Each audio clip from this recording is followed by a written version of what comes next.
بسم اللہ الرحمن الرحیم۔ یہ ایم بی پلو ہے اور اس کو ہم پرائمری ٹیلج کے لیے استعمال کرتے ہیں۔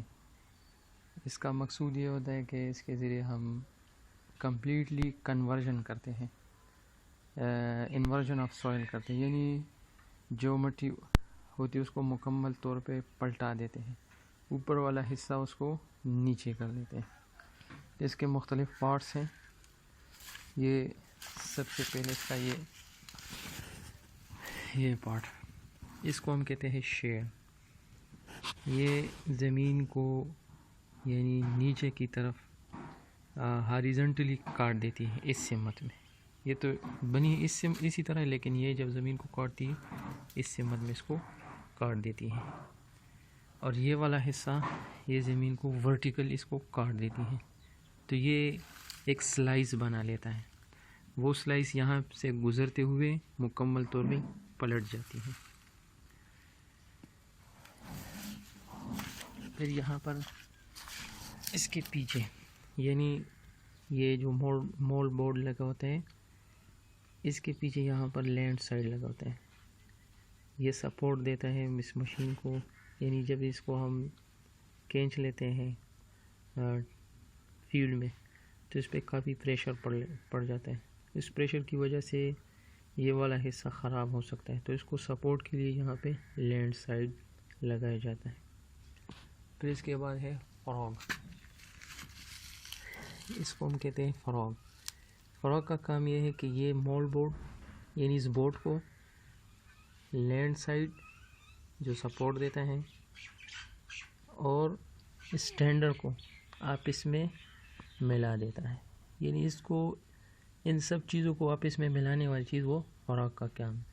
یہ اس قسم کا ایک لوہے اس سمت میں یہاں پر یہ اس کے ساتھ اٹیچ ہو جاتا ہے، اور لینڈ سائڈ اس کے ساتھ یہاں پہ اٹیچ ہو جاتا ہے۔ اس کو ہم کہتے ہیں سٹینڈر۔ سٹینڈر کیا ہے کہ یہ امپلیمنٹ کے نیچے والے حصے کو فریم کے ساتھ اٹیچ کروا لیتے ہیں۔ یہاں پہ آپ کو یہ نظر آ رہے ہیں یہ گول یہ ڈسک۔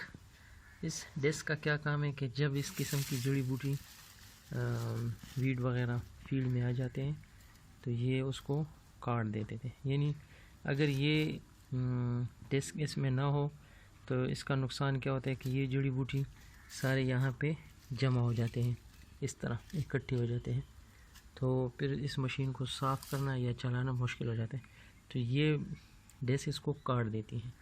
اور یہاں پہ یہ اسکریپر لگا ہے، اس کو ہم اسکریپر بھی کہتے ہیں اور اس کو کولٹر بھی کہتے ہیں۔ اس کا کام یہ ہے کہ یہاں پہ اگر کچھ چیز لگ جائے مٹی وغیرہ یا یہ، تو اس کو یہ یہاں سے ہٹا دیتے ہیں تاکہ یہاں پہ جو سلائس بن رہا ہو وہ بالکل صاف بن جائے۔ اس کے بعد یہاں پر آخر میں گیج ویل۔ اس کے ذریعے ہم ڈپ بھی معلوم کرتے ہیں کہ کتنے ڈپ پہ یہ کام کر رہا ہے۔ دوسری بات یہ ہے کہ یہ فیلڈ میں جب ہم چلاتے ہیں تو یہ ایک نشان ایک لائن لگاتا ہے، اس لائن کے ذریعے ہمیں یہ پتہ لگتا ہے کہ یہ زمین کو ہم نے کتنی حد تک اس کو کاٹ دی، یعنی کہاں تک ٹیلج کا عمل ہو چکا ہے۔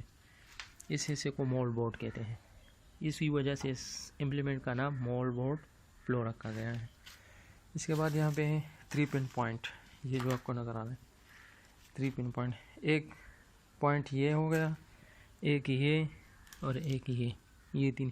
اس کو ہم ان 3 پوائنٹ کے ذریعے ہم اس کو ٹریکٹر کے ساتھ اٹیچ کر لیتے ہیں، یعنی یہ ٹریکٹر اٹیچمنٹ ہے۔ ایک یہ ہے، دوسرا یہ، تیسرا یہاں پہ اس کے ساتھ لگا ہوتا ہے، ابھی اس میں موجود نہیں ہے، تو اس کے ساتھ اٹیچ کر لیتے ہیں اس امپلیمنٹ کے ذریعے۔ اور یہ فریم جو ہے، فریم کا کیا کام ہے، یہ مختلف حصوں کو سپورٹ فراہم کرتا ہے، سب حصوں کو۔ مول بورڈ پلو میں یہ ایک حصہ یعنی ایک پلو، یہ پورا سسٹم، یہ والا یہ والا یہ والا، اس سب حصے کو ہم کیا کہتے ہیں، یہ اتنا والا، اس کو باٹم پلو کہتے ہیں۔ تو یہ مول بورڈ پلو یہ 3 باٹم پلو پہ مشتمل ہے۔